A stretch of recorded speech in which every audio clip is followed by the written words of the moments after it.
आजच सबस्क्राईब करा आणि आपल्या आवडत्या मालिकांचा आनंद लुटा। मला विशेष कौतुक वाटतं ते सावलीच्या प्रसंगावधानाचं। तुला कसं काय सुचलं अचानक हे सगळं करण्याचं? नाही म्हणजे सावलीनी सुरुवात केली नसती तर अस्मीला संधीच मिळाली नसती। हो ना, खरंच मी तर एवढी घाबरली होते ना, आणि ही अजिबातच घाबरली नाही। खूपच धाडसी आहे बाबा, मला तर हे कधीच जमलं नसतं। तरी सुद्धा मला असं वाटतंय की जर का कौतुक करायचं म्हटलं तर ते अस्मीचं करायला हवं। तिने प्रेझन्स ऑफ माइंड वापरून त्याला नॉकआउट केलं, तर काय झालं असतं कोणास ठाऊक। हे असं असायला पाहिजे, घरावर आलेल्या प्रत्येक परिस्थितीला तोंड द्यायला पाहिजे। साहेब, मला असं वाटतंय की अस्मी एक चांगली सोन होऊ शकेल। व्हॉट्स ए?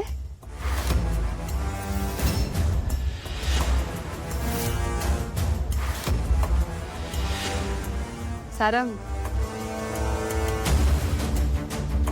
Bablu ice cream ice cream.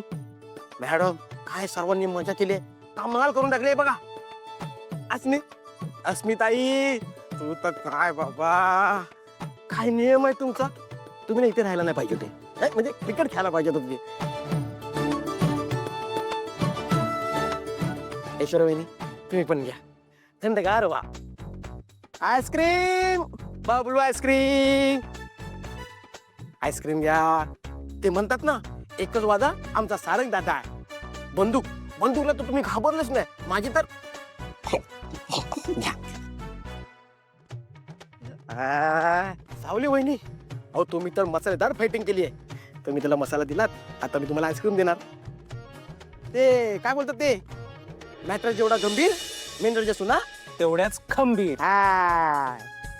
हे घ्या अमृतवहिनी, तुम्हाला पण। ए बघू, आमचा आईस्क्रीम आणतो।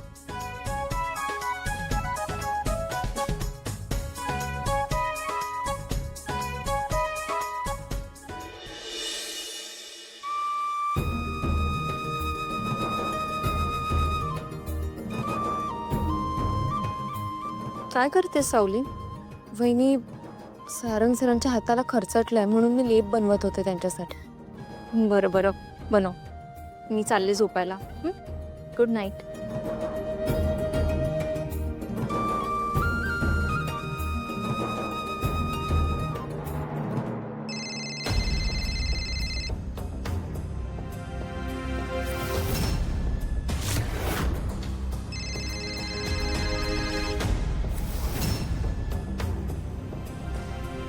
हॅलो, ए ए ए सावली, बहुतेक ना तू मला सिरियसली घेतलं नाही असून।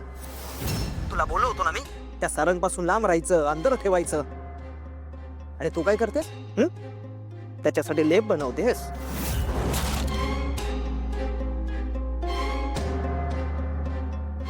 मी फक्त लेप बनवते, मी जाऊन देणार नाहीये। ओ, मग देणार कोण? मी येऊन देऊ? मला फसवण्याचा प्रयत्न करू नकोस। आणि जर तुला जमणार नसेल ना, तर तसं मला सांग। एक काम कर, तू ना त्या सारंगला आज लेप लाव।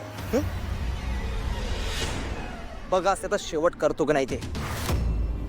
जा, लाव लेप त्याला।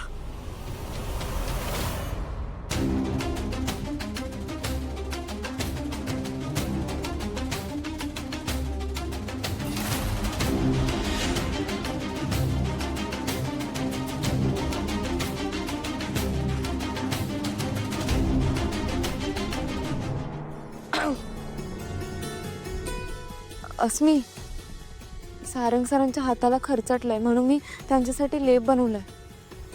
तू लावशील का? मला वेळ नाही या कामासाठी। गुड नाईट, तूच लाव प्लीज।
इकडे काय करताय? मगाशीच मला अस्मीने बघितलं इथून जाताना. तुम्ही सारखं इथे भेटायला येत जाऊ नका, नाहीतर प्रॉब्लेम होईल. अगं मग मी इथे एकटी बसून करू तरी काय? एकतर तुम्ही घरातून पळून इथे घेऊन आला, मग आता काही पुढचं प्लॅनिंग आहे की नाही? हां, प्लॅन आहे, पण मला आधी घरात बोलावं लागेल. नाही वहिनी, घरी बोलून काही उपयोग होणार नाही. कोणी ऐकणार नाही आपलं. त्यापेक्षा आम्ही लग्न करून मोकळे होतो. हो नाही, आधी आपल्याला सारंग सरांना आणि तिलोत्तमा मॅडमना विश्वासात घ्यावं लागेल. नाही वहिनी, काही नाही होणार. कोणी नाही ऐकणार. सारंग सर ऐकतील. तुला असं का वाटतंय की सारंग दादा ऐकेल? तो कसा बोलून गेला बघितलंस ना तू? आणि ताराची मॉम पण येऊन गेली तेव्हा काय झालं तेही बघितलंस. तो म्हात्रे आला, त्याने तमाशा घातला तेही बघितलंस. तरी तुला असं का वाटतंय की ते त्यांच्या लग्नासाठी मान्यता देतील? हे बघा, मला माहिती आहे सगळं. मी करेन काहीतरी. तुम्ही मला फक्त 1-2 दिवसाचा वेळ द्या. सोहम, मला हिच्यावर विश्वास ठेवायचा आहे, पण मला माहिती आहे या घरात हिचं काहीच चालत नाही रे. मग पण माझा सावली वहिनीवर पूर्ण विश्वास आहे. बरं भाऊजी, आता तुम्ही इथून निघून जा आणि परत इथे येऊ नका.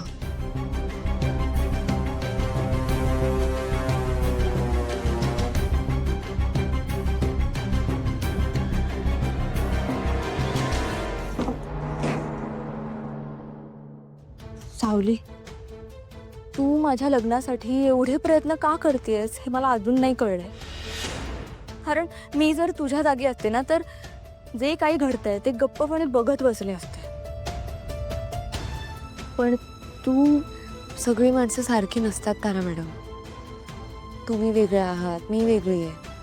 हो, पण मी आणि मम्मा तुझ्यासोबत इतक्या वाईट वागलो ना सावली, पण तरी सुद्धा तू माझ्याशी इतकी चांगली वागतेस. हो, हेच संस्कार आहेत माझ्यावर, आणि आपण आपला धर्म कायम पाळला पाहिजे. खरंच खरंच तुझ्यावर खूप छान संस्कार आहे. आय अप्रिशिएट यू सावली. हे जे काही तू केलंयस ना माझ्यासाठी, मी कधीच नाही विसरणार. Thank you so much. पण हे सगळं करून तू खूप मोठी रिस्क घेतली आहेस, हे माहिती आहे ना तुला? माहिती आहे मला, पण मी सोहम भाऊजींना शब्द दिला की जीव गेला तरी चालेल, पण तो शब्द शेवटपर्यंत पाळायचा. जसा मी भैरवी महिला दिलेला शब्द पाळते.